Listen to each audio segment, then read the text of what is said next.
Hello, it's time for a special episode on this channel. This episode all spawned from our recent trip to the Welsh Valleys trying to find the biggest Turdtowns, and one place stood out far more than most. So much so that it deserves its own special episode, and here it is. This is the closest thing to a ghost town in Wales which you can easily explore. And no, it's not been flooded or taken over by the army. It's a mostly deserted place which still has loads of buildings left standing. As far as I know, there's nowhere else like this in Wales. Before we get started, please comment on and share this video, it helps fund more trips like this, and don't forget to hit like and subscribe to help Turdtowns thrive. Today's town, or, well, it's actually a village, but Ghost Village doesn't really have the same ring to it, does it? Is one of the most interesting places that we've ever visited. This kind of thing seems to be common in the States, but it's incredibly rare over here in the UK. A settlement that is almost completely deserted, but the buildings are mostly still standing in a decaying state. This is Penrhys. First, we need to go back into the background of it because that's an interesting tale in itself. Penrhys is located in the Rhondda Valleys, but it's not actually in a valley, it's on a mountaintop. Whilst that in itself is quite strange, it's not the end of the story. Before Penrhys existed, this hilltop was seen as a holy site as the Virgin Mary apparently appeared here. This became the route of a pilgrimage that went all the way from the hilltop to Cardiff, and you can still walk this route today. Fortunately, the pilgrimage doesn't go through the actual village and it starts at the statue. If it went through the village itself, that would probably be enough to put off the walkers. There was also a well with magic healing waters and a monastery. All of this feels a long way away from the destruction and dirt that exists up there today. Fast forward several centuries and we move on to the 1900s where industry was booming and we saw the growth of the towns that we have in the valleys today. One of those towns is Tylerstown, the nearest place to Penrhys at the bottom of the hill. If you go the opposite way, you can reach Ystrad and Tony Pandy. There was only so much room in the valleys for housing, and more people were flocking to the area to take part in the mining boom. Some complete morons came up with the bright idea to build a new village 1,100 feet up in the air. So no, it's not actually a mountain, but it sure feels like one. This hill is massive. Anyway, these morons were Alec Robertson and Peter Francis. They designed every aspect of what they believed to be a cutting-edge estate.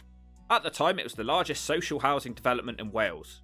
Reportedly, this estate won awards for its design, proving that the designers of the 60s had zero forward thinking. What awards did it win? World's ugliest estate? I don't care what decade you're in, please don't paint your house grey. Even more so if you live up in the clouds. The designers deliberately made it as different as possible to the terrace houses you would find all over the valleys, and they expected people to enjoy the spectacular views and be able to look down on everybody else. What in fact happened was due to the door placement, nobody talked with their neighbours and the village was such a trash heap that they looked down in jealousy at the terraced houses at the bottom of the hill. The estate was open in 1968, but there was already problems because by this time mining in the valleys was declining and the extra houses were just not needed. There was supposed to be 1,000 homes, but only 951 were built in the end. When the village opened, it had some crazy heating system which heated all the pathways and buildings. It was heavily praised. But that praise was short-lived because it turned out that the homes in the centre of Penrhys got plenty of heat, but the ones on the outside were freezing and developed mould.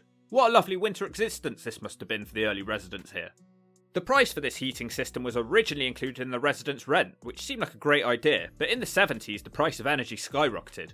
They had to put the rent up. Those on benefits were protected by the increases, but the working people of Penrhys could not afford to pay out for the expensive, revolutionary heating system of Penrhys, and they moved out. They were now left with even more empty homes, and due to this the council forcefully moved people on benefits from other parts of the valleys up to Penrhys, meaning that this became a place of high poverty where only 25% of the people worked. And the people who were forced up here didn't want to be here in the first place. So it turned out that Penrhys became a place filled with the most miserable souls in Wales. The place got worse and developed a horrible reputation within Wales. Gangs and violence ruled Penrhys. It's said that only 2/3 of the houses ever became occupied here, which led to arson attacks every night on the empty buildings from bored children. People were genuinely scared to visit here, because the estate contained all the worst people in Wales in one small area. And they were all extremely bored because they had nothing to do. I truly believe boredom is the single biggest factor in antisocial behaviour. Car ownership was low back in the 70s, especially if you were poor, so everyone was essentially just trapped up here. Just to be clear, you could walk down the massive hill to one of the nearby towns, but the steepness of the hill was off-putting for many. I can't believe anyone thought it was a good idea to build this estate. There was nothing up here. Building homes without good infrastructure in place has always been dumb, and we're still guilty of this today. In 1989, the then Prince Charles visited Penrhys. I don't have the rights to use the photos of his visit, but they are on Google if you search it. He heavily criticised the design of Penrhys and says it wasn't as nice as Buckingham Palace. So these people were abandoned on this bleak hillside, forgotten about and unwanted. Nobody wanted to live here, and nobody wanted the reputation that came with living in Penrhys. In the 90s, the decision was finally made to start pulling down all the derelict houses and flats, and about 2/3 of the estate ended up being removed. This whole road circle used to be completely filled up with buildings. It's created a very eerie place walking around here. The whole estate couldn't be pulled down though, because some people had purchased their houses from the council, and I guess the council couldn't afford to lose that much council housing stock all at the same time. Many of the houses were in a complete state of disrepair, so it was cheaper to pull them down than fix them up. But other people had looked after their homes, there was no point pulling them down. This did have a positive effect of finally ending the violent reputation of Penrhys, because most people living here now actually want to live here. Trevallis Homes owns this village, not the council. They're a private company which provides social housing. Their motto is, "We create great places to live and work." Yeah, sure you do. Most people only get to see this roundabout in front of Penrhys village, and it's the only part of the village to have any money spent on it.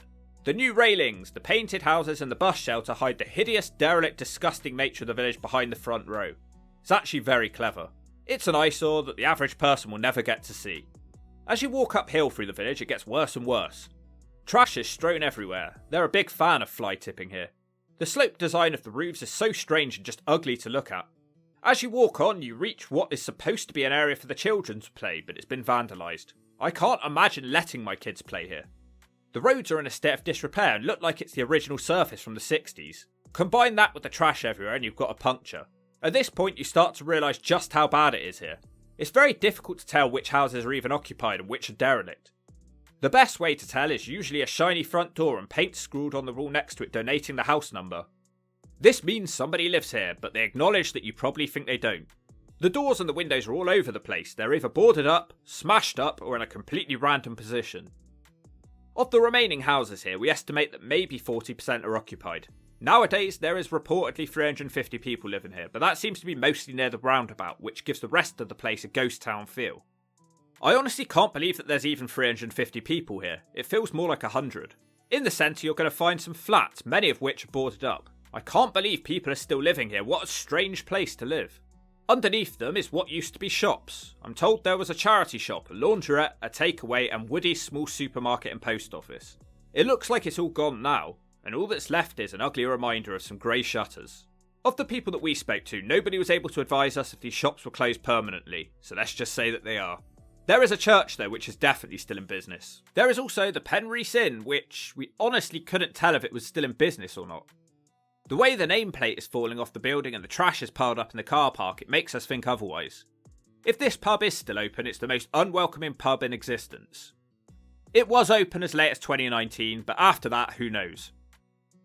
Further up the hill, you can find two more large derelict buildings. Honestly, this entire place is an urban explorer's dream. One of them, I believe, was a community centre, but this big blue bomb shelter of a building, I have no idea what it was. It must have been really important as it's the highest building in the village.